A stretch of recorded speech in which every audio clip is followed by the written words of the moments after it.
Students, welcome to Educare science solution. आज का topic जो है फाइलम कॉर्डेटा का क्लासिफिकेशन है। तो फाइलम कॉर्डेटा के जो जनरल कैरेक्टर्स हैं, इससे पहले वाले वीडियो में मैंने आपको बताए थे। आप चाहें तो जिन लोगों ने वो वीडियो नहीं देखा है तो उसकी लिंक इसी वीडियो के सब्सक्रिप्शन में आपको मिल जाएगी, डिस्क्रिप्शन में मिल जाएगी, तो आप वहाँ से उसको देख सकते हैं। कॉर्डेटा का जो क्लासिफिकेशन है वो as a phylum Chordata further इसका क्लासिफिकेशन होगा। फाइलम कॉर्डेटा तक का जो क्लासिफिकेशन है वो उसकी वीडियो मैंने पहले बनाई थी, लेकिन शायद अभी अपलोड नहीं कर पाए हम किसी कुछ कारणों की वजह से, तो उसको भी जल्दी ही हम अपलोड कर देंगे। उसका लिंक भी आपको आने वाली किसी वीडियो में मिल जाएगा, तो आप वहाँ से उसको देख सकते हैं। आज हम जो बात करेंगे वो फाइलम कॉर्डेटा के क्लासिफिकेशन के बारे में। एक आउटलाइन क्लासिफिकेशन आपको पता हो जाएगी इस वीडियो के माध्यम से, जिससे आप जो अलग अलग क्लासेस हैं जिनकी आपको डिटेल स्टडी करनी है उसके बारे में आपको एक आइडिया मिल जाएगा। ठीक है, तो क्लासिफिकेशन में जो फाइलम कॉर्डेटा है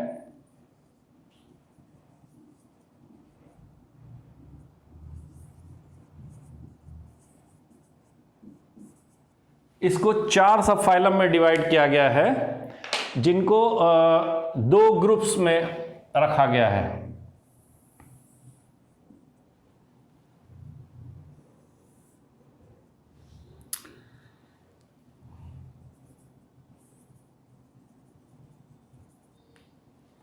जो फर्स्ट ग्रुप है, दिस इज Acraniata,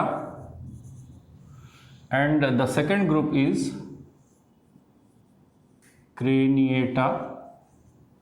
इसका जो दूसरा नाम है ये वर्टिब्रेटा भी है, और जो Acraniata है, these are also called as protochordates, and the group is called protochordata। तो आगे बढ़ने से पहले थोड़ा सा इनके बारे में समझ लें, क्यों ये 2 ग्रुप्स में डिवाइड किए गए हैं चारों फाइलम। जो Acraniata, ए मीन्स होता है without, and cranium is equal to brain box. अगर आप कॉर्डेट कैरेक्टर देखेंगे तो उसमें जो बेसिक कैरेक्टर था, जिसमें डोर्सल ट्यूबुलर नर्व कॉर्ड थी, हमने आपको बताया था कि डोर्सल ट्यूबुलर जो नर्व कॉर्ड है वही जो एंटीरियर पार्ट होता है उसका वो ब्रेन बनाता है, और जो पोस्टीरियर पार्ट होता है स्पाइनल कॉर्ड बनाता है। ठीक है, तो जो Acraniates हैं इनका जो सेरेब्रल हेमिस्फीयर या जो ब्रेन है वो किसी हार्ड प्रोटेक्टिव कवरिंग के द्वारा प्रोटेक्टेड नहीं रहता है। ठीक है, यानी उनमें क्रेनियम या जिसको ब्रेन बॉक्स कहते हैं वो एब्सेंट होता है।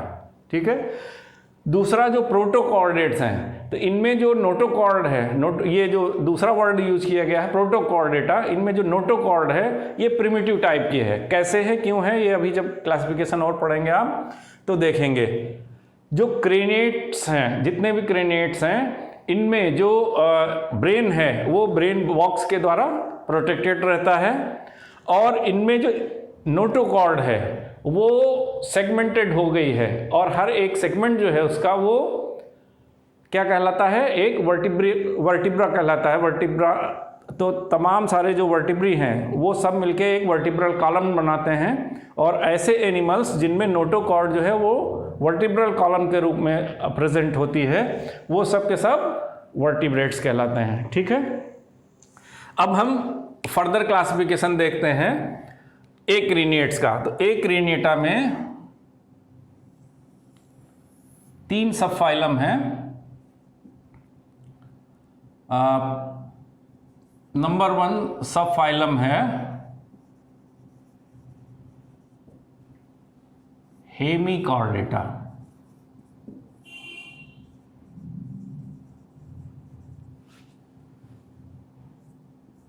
हेमी मीन्स होता है हाफ, प्लस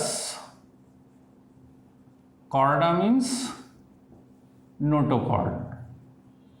इनमें जो नोटोकॉर्ड है ये हाफ या आधी अधूरी होती है। अभी जब आप डिटेल में इसका जो एग्जाम्पल है बैलेनोग्लॉसस उसके बारे में पढ़ेंगे तो आप इसमें देखेंगे कि इनकी जो नोटोकॉर्ड है ये सपोर्टिंग स्ट्रक्चर तो है, लेकिन अलग से जो शेल्स हैं वो मॉडिफाई होकर नोटोकॉर्ड ना बनाकर इसकी जो एलिमेंट्री कैनाल है उसी में से सपोर्टिंग स्ट्रक्चर्स की ओरिजिन होती है। और ये नोटोकॉर्ड जो है इसकी जो सपोर्टिंग कंडीशन देखेंगे आप तो ये एंटीरियर एंड से लेके पोस्टीरियर एंड तक यानी पूरी बॉडी को सपोर्ट नहीं करती है। ठीक है, तो इसलिए इनमें ये माना जाता है कि जो नोटोकॉर्ड है ये आधी अधूरी है। अब इनकी नोटोकॉर्ड एक्चुअल नोटोकॉर्ड है भी कि नहीं है, इसमें भी कई सारे साइंटिस्ट के व्यूज़ अलग अलग हैं। तो इन सब चीज़ों को ध्यान में रखते हुए जो प्रेजेंट क्लासिफिकेशन या मॉडर्न क्लासिफिकेशन है उसमें जो हेमिकॉर्डेटा है इसको एक अलग ग्रुप कर दिया गया है। और ज़्यादातर जो डिस्क्रिप्शंस आप देखेंगे क्लासिफिकेशन में तो ये नॉन कॉर्डेट्स के साथ रख दिए गए हैं, क्योंकि इसमें बहुत सारे कैरेक्टर्स ऐसे हैं जो नॉन कॉर्डेट से मिलते हैं। लेकिन जब आप इसके एग्जाम्पल्स पढ़ेंगे तो आपको तमाम सारे कॉर्डेट कैरेक्टर भी मिल जाएंगे। ठीक है, एग्जाम्पल में इसके हैं जो सबसे कॉमन एग्जाम्पल है that is Balanoglossus is commonly called as tongue worm. इसके अलावा एक और एग्जाम्पल है इसका सैकोग्लॉसस। तो ये कुछ एग्जाम्पल्स हो गए हेमिकॉर्डेट्स के। एक और एग्जाम्पल है इसका रैप्डोप्लूरा।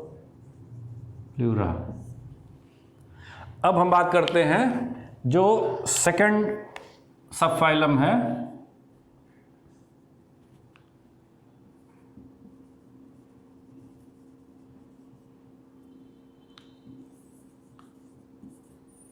सिफेलोकॉर्डेटा। तो ये जो सिफेलो वर्ड है ये एक्चुअली सेफेलॉन या केफेलॉन से बना है, जिसका मतलब होता है ब्रेन प्लस कॉर्डा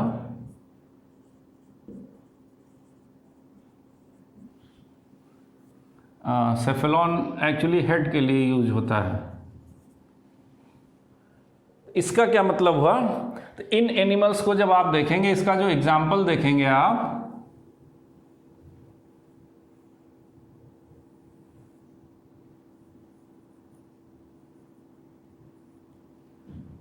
ये एनिमल है माउथ एलिमेंट्री कैनाल।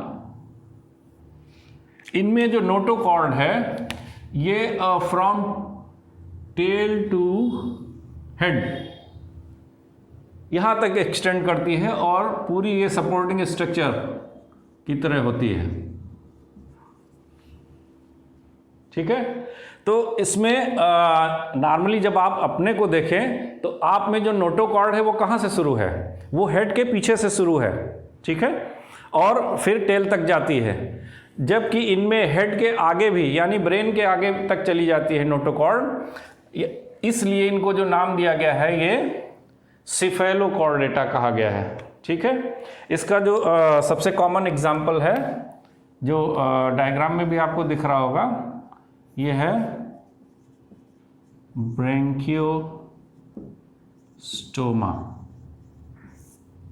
या इसको एम्फिऑक्सस भी कहते हैं। ठीक है, तीसरा जो क्लास है सब फाइलम है ये है यूरोकॉर्डेटा।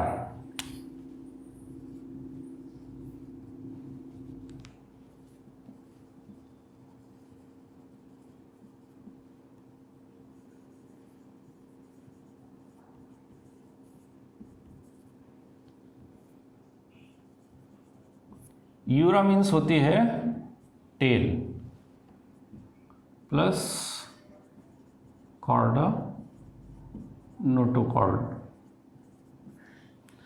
तो टेल और नोटोकॉर्ड का क्या मतलब है? तो एक्चुअली ये जो एनिमल्स हैं, ये जो सब फाइलम है, इसके जितने भी एग्जांपल्स हैं, इनमें जो नोटोकॉर्ड है वो लार्वल स्टेज में पाई जाती है, और इनकी जो लार्वल स्टेज है ये टैडपोल लार्वा कहलाती है, क्योंकि ये फ्रॉग के टैडपोल की तरह से रिजेंबल करती है। देखने में ऐसा लगता है जैसे फ्रॉग का टैडपोल हो।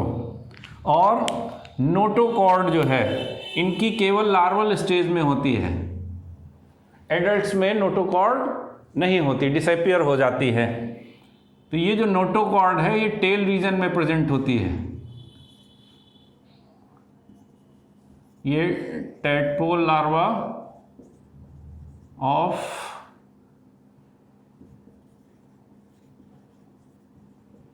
एक एग्जाम्पल है इसका हर्डमानिया, उसमें, ठीक है।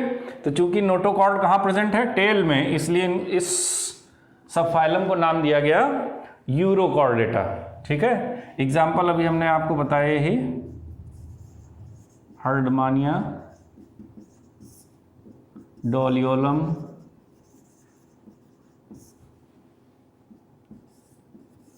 पायरोसोमा। ये पायरोसोमा बहुत इंटरेस्टिंग एनिमल है। इसका जो नाम है ये बड़ा इंटरेस्टिंग है। पायरो मीन्स होता है फायर और सोमा मीन्स बॉडी। तो ऐसा लगता है बॉडी और फायर का संबंध कब होता है?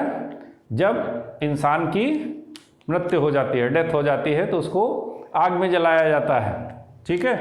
तो इसके जो एनिमल्स हैं वो, जैसे आपने एल्गल ब्लूम्स फर्स्ट ईयर में पढ़ा होगा कि पूरे सीजन में किसी एक ख़ास टाइम में बल्क में बहुत बड़ी संख्या में एनिमल्स एकदम सरफेस पे आते हैं। तो ये मैरीन एनिमल है। तो ये जब आता है सरफेस पे, बहुत सारे एनिमल्स एक साथ आ जाते हैं, तो दूर से जो नाविक देखते हैं तो उनको ऐसा लगता है जैसे समुद्र में कोई चिता जल रही हो, ठीक है। इसीलिए इसको नाम दिया गया पायरोसोमा। अब ये चिता में तो आग होती है, आग ऑलमोस्ट येलोइश कलर की आग निकलती है, ऑरेंज कलर की। तो वो कहाँ से आता है? तो एक्चुअली ये जो एनिमल्स हैं बायोल्यूमिनेसेंस पाया जाता है इनमें। बायोल्यूमिनेसेंस समझते हैं आपने, फायरफ्लाई देखी होगी, जो बायोलॉजिकल सिस्टम्स के द्वारा जो लाइट प्रोड्यूस हो। तो ये सब इकट्ठे एक साथ सरफेस पे आते हैं और लाइट प्रोड्यूस करते हैं। तो दूर से जो नाविक होते हैं उनको ऐसा लगता है कोई बॉडी जल रही हो समुद्र में, ठीक है, चिता जल रही हो, इसलिए इनको नाम दिया गया पायरोसोमा, ठीक है। तो ये बहुत इंटरेस्टिंग एग्जांपल्स हैं। ये तीनों ही सब फाइलम अभी आपको डिटेल में पढ़ने होंगे, मेरे ख्याल से फर्स्ट या और सेकंड यूनिट में ये इंक्लूडेड हैं, प्रोटोकॉर्डेट्स। अब हम बात करते हैं क्रेनिटा, जो दूसरा ग्रुप है, या वर्टिब्रेटा। सब फाइलम जो है वर्टिब्रेटा। तो ये जो क्रेनिटा या वर्टिब्रेटा है, ये फोर्थ सब फाइलम हो जाएगा फाइलम कॉर्डेटा का। अब ये जो वर्टिब्रेटा है इसको फर्दर दो डिविजन्स में डिवाइड किया गया है। ये जो डिविजन्स हैं, एग्नेथा और नैथोस्टोमेटा।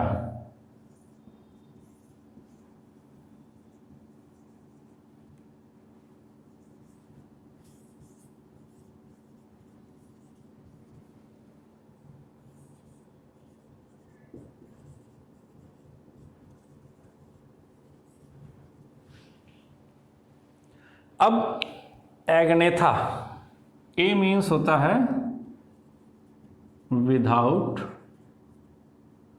और प्लस नैथोस, नैथोस मीन्स होता है जॉ।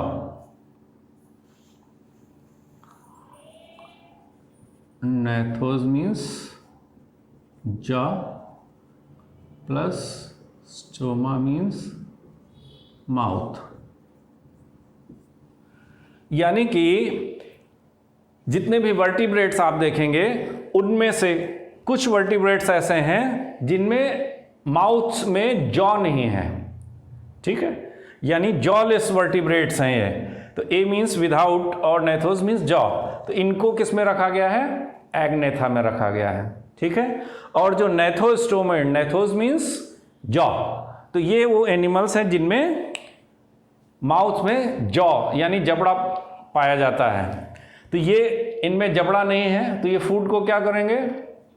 क्रश नहीं कर सकते, ठीक है। तो ये क्या करते हैं? फूड को सक करते हैं। और सक किसको किया जा सकता है? लिक्विड। तो इनका जो फूड कंपोनेंट होता है बेसिकली लिक्विड होता है।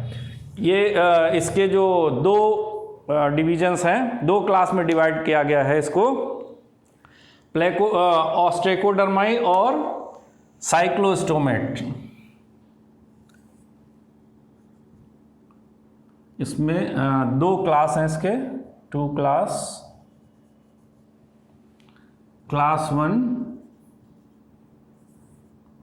ऑस्ट्रेकोडर्माई।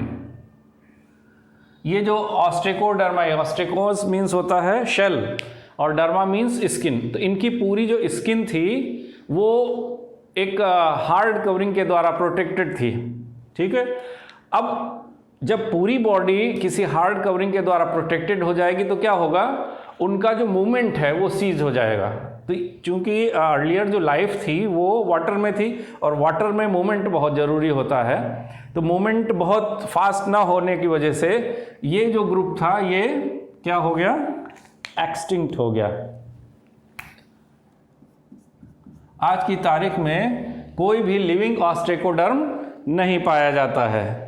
अगर एग्जाम्पल की बात करें इसकी, तो इसमें सिफेलोप्सिस एक एग्जाम्पल है जो फॉसिल के रूप में पाया गया है।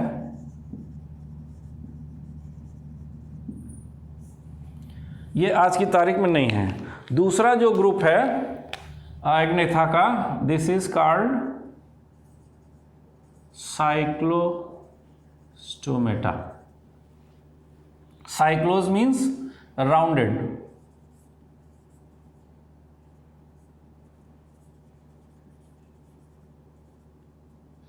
Stoma means mouth. इनमें जो एनिमल्स हैं उनका जो माउथ है ये राउंडेड होता है, जॉ तो है नहीं। तो ये क्या करते हैं? अपने होस्ट के साथ, जैसे अभी हमने आपको इनकी फीडिंग हैबिट बताई थी, ये लिक्विड, तो लिक्विड कहाँ से शक करेंगे? तो ये अपने होस्ट के साथ स्टिक हो जाते हैं और अपना जो गोल मुंह है, साइक्लोस मीन्स राउंड जो माउथ है उसको उससे स्टिक कर देते हैं, चिपका देते हैं।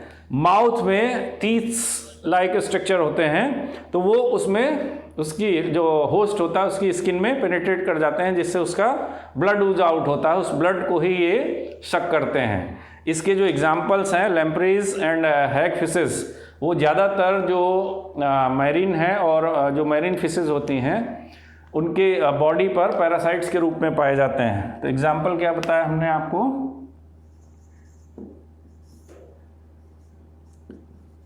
पेट्रोमाइजॉन, ये commonly called as lampreys, and another example is Myxine, and these are commonly called as hagfishes. तो ये जो साइक्लोस्टोम्स हैं, अगर आप इनका स्ट्रक्चर देखें तो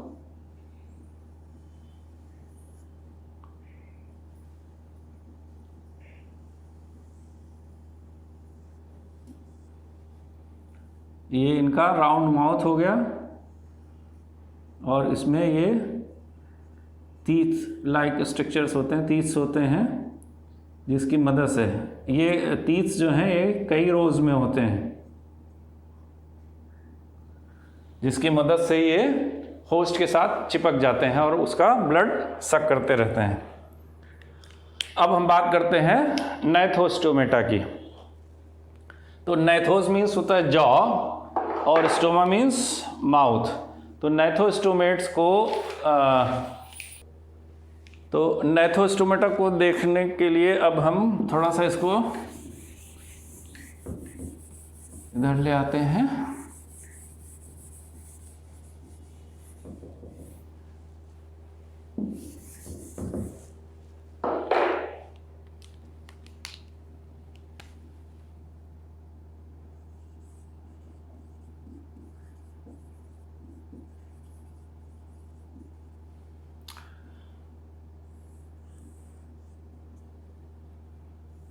नाइथोस्टोमेटा को दो ग्रुप्स में डिवाइड किया गया है, दो सुपर क्लास में डिवाइड किया गया है।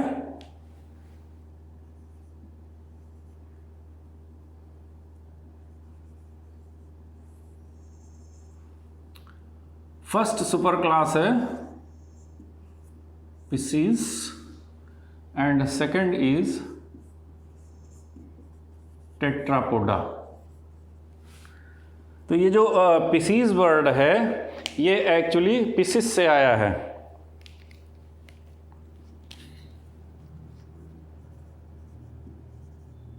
जिसका मतलब होता है फिश, और tetra means 4 plus podos means foot.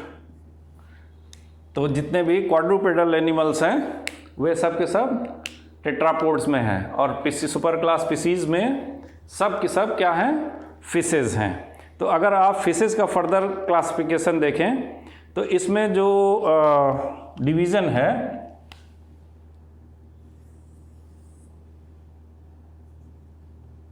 तीन क्लास में डिवाइड किया गया है इनको। First is Placodermi, second is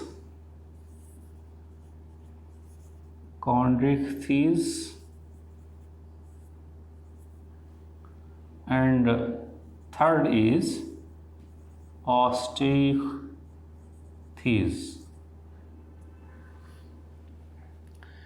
प्लेकोज means होता है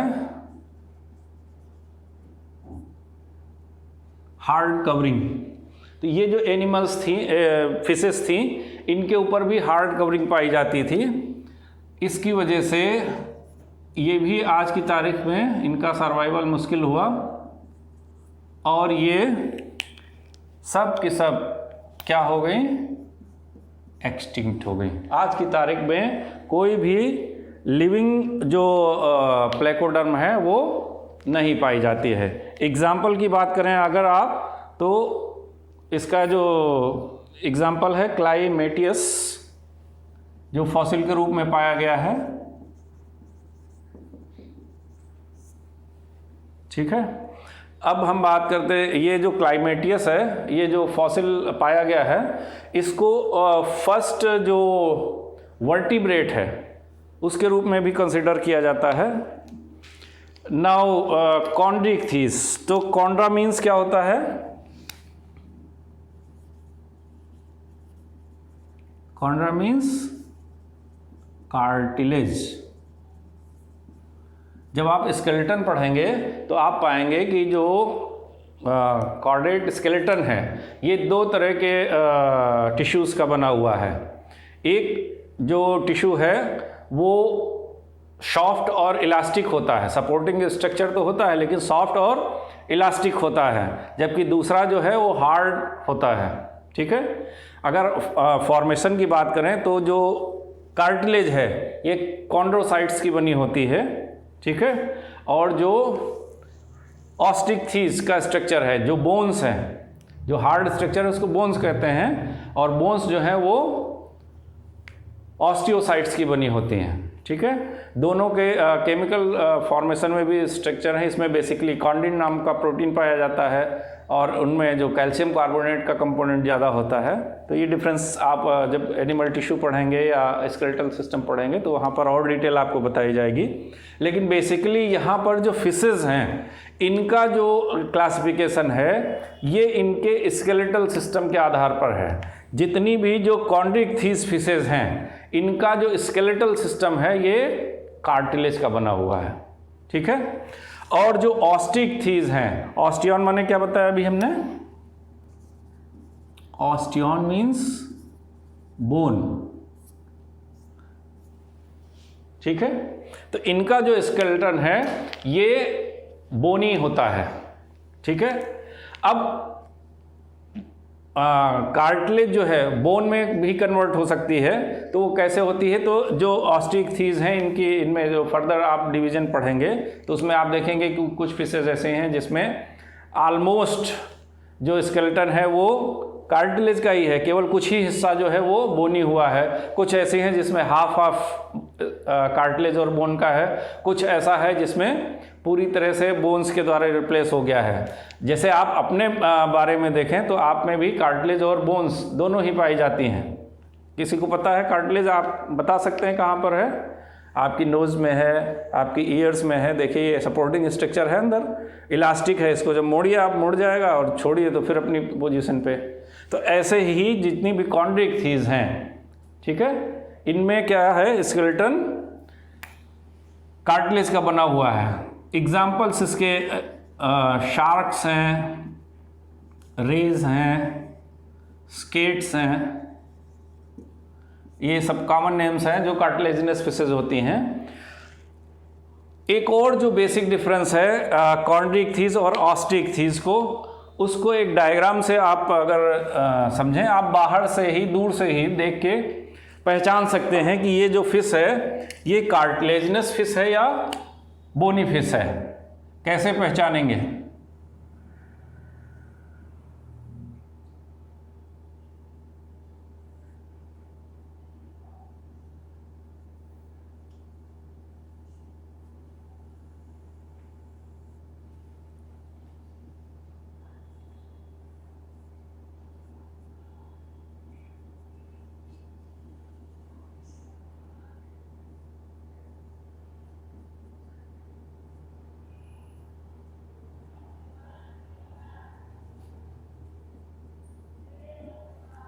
अब कोई फिश कार्टिलेजिनस फिश है या बोनी फिश है, इसको कैसे पहचानेंगे? फिश जब आप अभी पढ़ेंगे तो फिश का जो रेस्पिरेटरी सिस्टम है वो बेसिकली क्या है, गिल्स हैं, ठीक है। अब इनके दोनों ही तरफ लेटरल साइड में गिल्स प्रेजेंट होते हैं। जब किसी फिश को आप देखेंगे और उसमें ये जो गिल्स हैं ये आपको बाहर से ही दिखाई पड़ रहे हैं, ठीक है, आप बाहर से देख सकते हैं उसकी गिल ओपनिंग्स को, ठीक है, तब ये एक कार्टिलेजिनस फिश होगी, कॉन्ड्रिक्थीज होगी। लेकिन जो बोनी फिशेज होती हैं इनमें गिल्स होते तो हैं लेकिन ये एक और स्ट्रक्चर के द्वारा कवर्ड रहते हैं। This structure is called as operculum, ठीक है। तो उसमें आप गिल्स को बाहर से नहीं देख सकते, ठीक है। तो ये एक और बेसिक पहचान है जिससे आप आसानी से पहचान सकते हैं कि ये एक कार्टिलेजिनस फिश है या बोनी फिश है। या अगर ऑस्टिकथीज फिशेस की बात करें तो ऑस्टिकथीज में बहुत सारे फिशेस हैं, मैरीन फिशेस भी हैं, फ्रेश वाटर फिशेस भी हैं, कोल्ड वाटर फिशेस भी हैं, बहुत सारी। इसमें से तमाम फिशेस को आप जानते भी होंगे। सबसे जो कॉमन फिशेस हैं, कुछ एक फिशेस के नाम हम यहाँ बता देते हैं। आप रोहू को जानते होंगे, लेबियो रोहिता,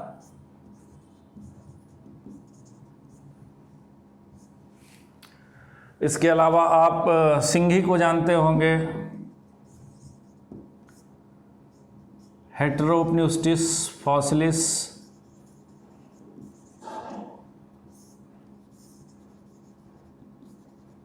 बहुत सारी फिशेज हैं ऑस्टिकथीज में। इसका फर्दर क्लासिफिकेशन जब आप फिशेज डिटेल में पढ़ेंगे तो फिर वहाँ पर और भी बहुत सारे एग्जांपल्स आपको बताएंगे। अब हम बात करते हैं टेट्रापोडा की। टेट्रापोडा में यहाँ पर ये 3 क्लास हैं, 3 क्लासेस, और टेट्रापोडा में 4 क्लासेस हैं। जो फर्स्ट क्लास है this is amphibia, second one is reptilia, third one is aves, and fourth one is mammalia. मेरे ख्याल से ये जो टेट्रापोड्स हैं इनसे आप सभी लोग बहुत फेमिलियर हैं. एम्फीबिया, एम्फी मीन्स बोथ या डुअल,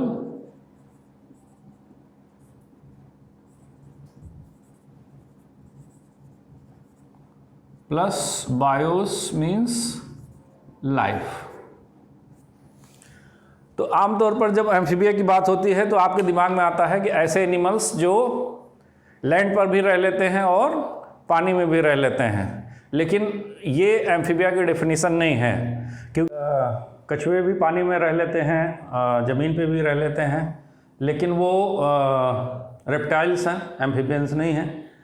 तो फिर ये जो नाम दिया गया है एम्फीबिया क्यों दिया गया है, इसका कारण ये है कि एम्फीबियंस की जो लाइफ है उसकी लाइफ की 2 स्टेजेज होती हैं. एक स्टेज जो एक्वेटिक स्टेज होती है और दूसरी वो टेरेस्ट्रियल भी हो सकते हैं. तो इनकी लाइफ साइकिल में वाटर और की जो स्टेज है वो कंपलसरी होती है. They are bounded to grow in water. ज़मीन पे उनकी ग्रोथ नहीं हो सकती, ठीक है, लेकिन जब वो एडल्ट हो जाते हैं तो ज़मीन पे भी आ सकते हैं. तो इनकी इसीलिए ये नाम दिया गया है एम्फीबियंस, ठीक है. नेक्स्ट जो एग्जाम्पल्स इसके आप जानते ही हैं, फ्रॉक्स हैं, टोड्स हैं, सैलामेंडर्स हैं. ये सभी एम्फीबियंस के एग्जाम्पल्स हैं. अब हम बात करते हैं रेप्टिलिया की. तो जो रेप्टिलिया ग्रुप है, ये जो वर्ड है ये रिप्रे से बना है, जिसका मतलब होता है क्रीपिंग, रेंगने वाले जीव. अब चूंकि जो एम्फीबियंस हैं उसमें से भी कुछ रेंगने वाले जीव हैं, और जो कुछ जो रेप्टाइल्स हैं वो भी रेंग कर चलते हैं. तो स्टार्टिंग में जब स्टडी इनकी शुरू हुई तो एम्फीबियंस और रेप्टाइल्स इनके बहुत सारे कैरेक्टर्स भी कॉमन हैं. तो इनकी जो स्टडी थी वो एक सेम ब्रांच में की जाने लगी, and this branch is called as herpetology. Herpeton माने भी होता है क्रीपिंग. तो हर्पेटोलॉजी के अंतर्गत आप एम्फीबियंस और रेप्टाइल्स दोनों की ही कॉमन स्टडी करते हैं, यानी दोनों ही तरह के एनिमल्स के स्टडी की जाती है. बहुत सारे एग्जांपल्स अभी जब आप डिटेल में पढ़ेंगे तो आपको पता लगेगा. बहुत सारे एग्जांपल्स बड़े कंट्रोवर्शियल रहे हैं कि उनको एम्फीबियंस में रखा जाए कि रेप्टाइल्स में रखा जाए, ठीक है. तो कुछ एक कैरेक्टरिस्टिक फीचर्स हैं. जो सबसे इम्पोर्टेंट कैरेक्टरिस्टिक फीचर है वो है presence of lateral line grooves. तो ये लेटरल लाइन ग्रूव्स, अभी जब आप फिश पढ़ेंगे तो फिश का बेसिक कैरेक्टर होता है लेटरल लाइन सिस्टम, लेकिन एम्फीबियंस में ये लेटरल लाइन सिस्टम जो है ये कन्फाइंड हो जाता है ऑन दी सेरिब्रल रीजन, ठीक है. केवल ये जो आपका क्रेनियम है उसके ऊपर पाया जाता है, बाकी बॉडी में नहीं होता, ठीक है. तो ये बात हुई एम्फीबियंस की और रेप्टाइल्स की. एग्जाम्पल्स की बात करें तो आपके जो लिजर्ड्स हैं, स्नेक्स हैं, क्रोकोडाइल्स हैं, एंड जो टर्टल्स हैं, ये सभी के सभी रेप्टाइल्स के एग्जाम्पल हैं, ठीक है. अब हम बात करते हैं एव्स की. तो एविस जो वर्ड है ये बना है लैटिन भाषा के एविस से, जिसका मतलब होता है बर्ड. एविस जिसका मतलब होता है बर्ड. तो एविस में सभी बर्ड्स आती हैं, और बर्ड्स की जो सबसे कॉमन फीचर आप जानते हैं that is the presence of wings. No, not wings, presence of feathers. क्योंकि विंग्स तो चमगादड़ में भी पाए जाते हैं. चमगादड़ जो है वो एक मैमल है, ठीक है. तो विंग्स जो है वो कैरेक्टरिस्टिक फीचर नहीं है, फेदर्स कैरेक्टरिस्टिक फीचर हैं, क्योंकि फेदर्स जो हैं वो एनिमल किंगडम में एक्सेप्ट बर्ड्स और कहीं नहीं पाए जाते हैं। ठीक है, तो इनके जो 4 विंग्स हैं वो मॉडिफाई हो जाते हैं, 4 आर्म्स जो होती हैं वो मॉडिफाई हो जाती हैं विंग्स में, विंग्स, और उन पर भी फेदर्स पाए जाते हैं, पूरी बॉडी पे ही फेदर्स पाए जाते हैं। ठीक है, तो आप आसानी से बर्ड पहचान सकते हैं। एग्जाम्पल्स आप जानते हैं सभी बर्ड्स। आपका जो सबसे इम्पोर्टेंट बर्ड है जिसको आपको ज़रूर जानना चाहिए, एंड दैट इज़ पेवो क्रिस्टेटस। इसके अलावा जब क्लासिफिकेशन पढ़ा होगा आपने तो वहाँ पर कोरवस यूज हुआ होगा, कोरवस या पैसर डोमेस्टिकस के बारे में बताया गया होगा फर्स्ट ईयर में आपको क्लासिफिकेशन बताते समय। बाइनॉमियल नॉमेनक्लेचर या ट्राइनॉमियल नॉमेनक्लेचर में कोरवस स्प्लेंडेंस और कोरवस बेंगालेंसिस करके, तो वहाँ पर ये सब बर्ड्स के एग्जाम्पल हैं। ठीक है, पेवो क्रिस्टेटस क्यों इम्पोर्टेंट है? Because it is your national bird. ठीक है, पिकॉक या पी फिजेंट भी कहा जाता है, फिजेंट ग्रुप पूरा जो आपका है। इसके अलावा फाउल है आपका, डोमेस्टिक फाउल आप जानते ही होंगे, रेड जंगल फाउल जो मोस्ट ब्यूटीफुल बर्ड मानी जाती है। ठीक है, तो ये सब बर्ड्स के एग्जाम्पल्स हैं। अब बात करते हैं मैमलिया की। मैमलिया जो वर्ड है ये मैमा से बना है,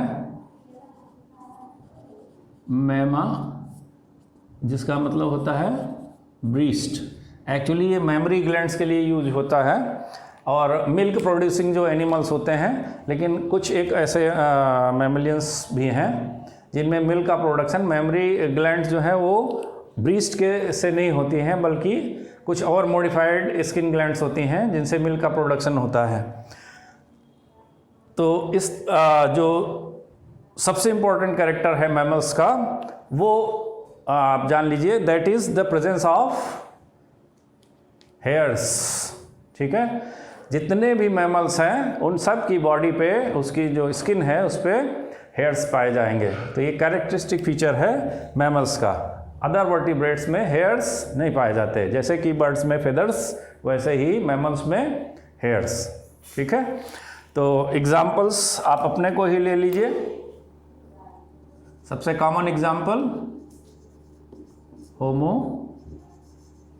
सैपियंस।